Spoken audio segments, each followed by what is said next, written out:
Joining us now from Palm Beach is Donald Trump, winner of the South Carolina primary. Mr. Trump, congratulations, and welcome back to Fox News Sunday. Thank you very much, Chris. With your big win in South Carolina, where do you think this race stands now? You have talked about running the table. Can you be stopped for the Republican nomination, or is this over? Well, I guess you can always be stopped. I have very good competitors. They're very smart people, you know, governors, senators, very talented people. Ben Carson, Dr. Ben Carson, who's a tremendous guy and a talented guy. So, I mean, we have a lot of talented people. Let me ask you, people are talking about this now as a three-man race, so let me ask you about your two chief competitors. Thumbnail sketches, lightning round rules, Ted Cruz. Well, he's very smart, very sharp. You know, I haven't been too happy with the way he's conducted himself, but I understand he wants to win, and it's a little bit tough. He did a couple of robocalls on me yesterday morning. That was the morning of the election. They were tough calls.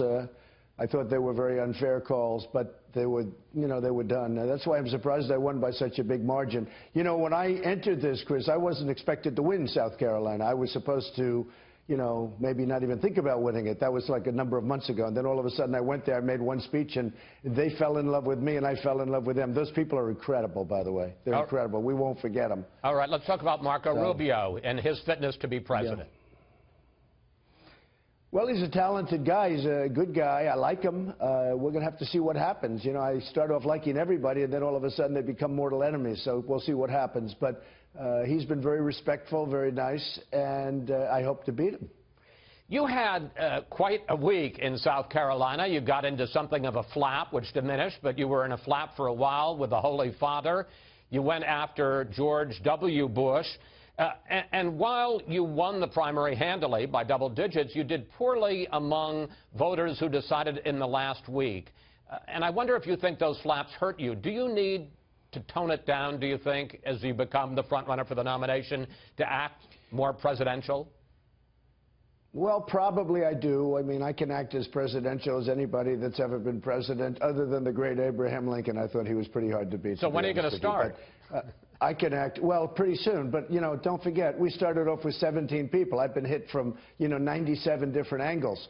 And now we're down to, I guess, 5. And we'll see what happens. But I think, yeah, I think I'll be very presidential at the appropriate time. Right now, I'm fighting for my life. I was fighting against a tremendous amount of very talented, very tough people.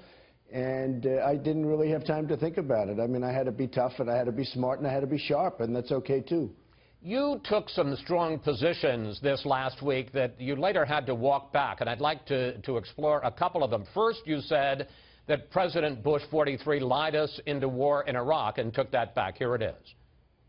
They lied. Okay. They said there were weapons of mass destruction. There were none. You would not say again that George W. Bush lied? I don't know. I can't tell you. I mean, I'd have to look at some documents.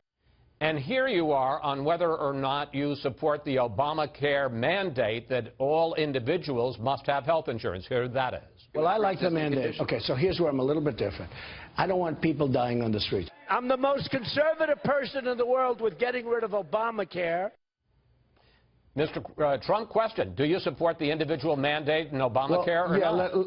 Right. Let me explain to you. First of all, I don't want mandates for anything. I want people to get, but I don't want people dying in the streets. And I was actually talking over Anderson Cooper, who I thought it was a great interview, and he's a great interviewer. But I was talking over him. He was talking at the same time. He mentioned the word mandate, and I was talking about something else, to be honest with you. It doesn't matter. It's not a very complicated situation. Wait, you said I like the mandate. I want people to be covered that cannot afford to be covered, that are, I don't want people dying in the streets. And that's not mandate, that's me, that's having a heart.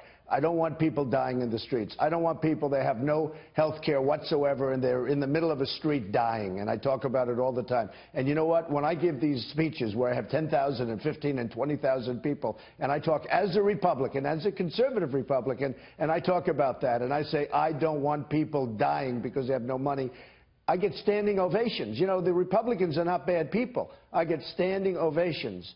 So I think it's very important. I'm not going to have people dying in the street if I'm president. I can tell you that. You can call it whatever you want. But to the larger point, I mean, whether it was lying or whether it was the mandate, particularly now that there's going to be more and more focus on everything you say, do you think you have to be more careful?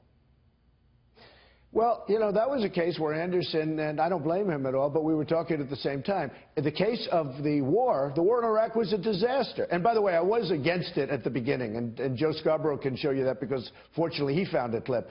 But the fact that I said they had a successful military operation, maybe it might have been successful as an opening operation, but I was opposed to the war. The war in Iraq was a disaster, okay? It may have been the worst decision ever made by our country, okay? That's how bad it was. But, sir, respectfully, I mean, that wasn't the issue. The issue was whether or not we were lied into war. I don't necessarily even want to read... Well, right now, that's for other people to determine. I don't say yes or no. I'm not saying yes or no. I'm saying let somebody else determine. I can just tell you the war in Iraq cost us $2 trillion, thousands of lives. We got absolutely nothing. We have wounded warriors who I love all over the place. We got absolutely nothing out of it, Chris. And now Iran is taking over Iraq. We handed it to them on a silver platter, and they're going to take over far more than Iraq, unless I'm president, of course.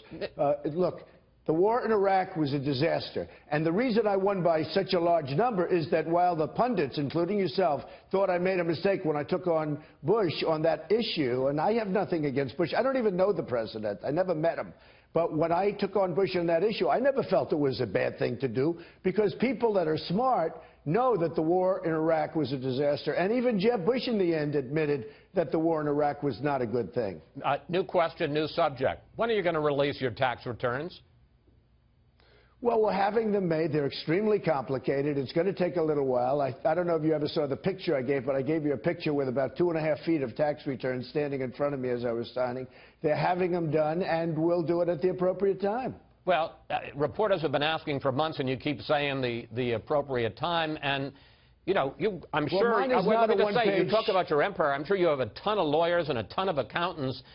Don't voters deserve to get a look at your finances, sir? Oh, I think so. Well, I've already given my financial statements more than anybody's ever given. No, but the tax return. And they turned out to be about 5 times greater than anybody ever thought. No debt, very little debt, tremendous cash flow, some of the greatest assets in the world, which is the thinking that our country needs to get rid of its $19 trillion, et cetera, and to make good deals. But I've given the tax returns at the appropriate time. There's no rush, at the appropriate time.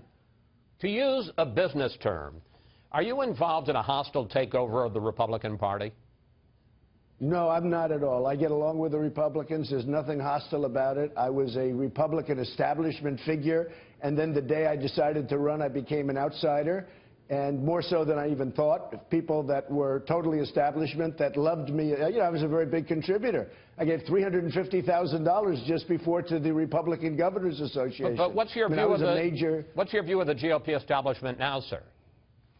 I think it's a mess. I think it's a mess. And I think they better get their act together because they're going to keep losing elections. With the kind of thinking that we have with the Karl Roves and the Stephen Hayeses and these characters that can't get themselves arrested, if you want to keep people like that, if you want to keep listening to people like that, you're never going to win. You're never going to win. They're from a different age. They're from a different world. You raised the question again this week of whether or not you're going to honor your pledge, the loyalty pledge that you signed to run as a Republican, and even if you lose, not to launch a third-party campaign. Is that a threat that you're going to keep wielding throughout this campaign? No, because I want to run. It's asked by folks like you. You're bringing it up again as an example. No, the pledge is the pledge, but the other side is not honoring it. Look, I signed a pledge. I'm a Republican. I'm the leading Republican by a lot, and that's where I want to be. I don't want to run as an independent. I'm not going to be doing that. I think it's highly, highly unlikely, but I'm not being treated right. When we go to the debates, the room is stacked with donors and special interests. I'm self-funding my campaign. I'm putting up my money. I'm putting up millions and millions and millions of dollars, like throwing it out the window. So far, it's worked. So far, I'm also spending a lot less money than all these other people that are spending, you know, $100 million, and I'm leading by a lot, and they're losing by a lot. But I'm self-funding my campaign. I'm not controlled by special interests. I'm not controlled by donors. I'm not controlled by lobbyists, right? So I'm doing that. But the rooms are stacked. Every time I go to a debate, I walk in, it's like death. And when other people, I won't mention names, but when other people speak, they say something stupid, and they get standing ovations. It's very unfair what the RNC is doing. They're stacking the room. And that's unfair, with donors and special interests and lobbyists, and that's unfair. Are we going to see you at the Fox debate on March 3rd?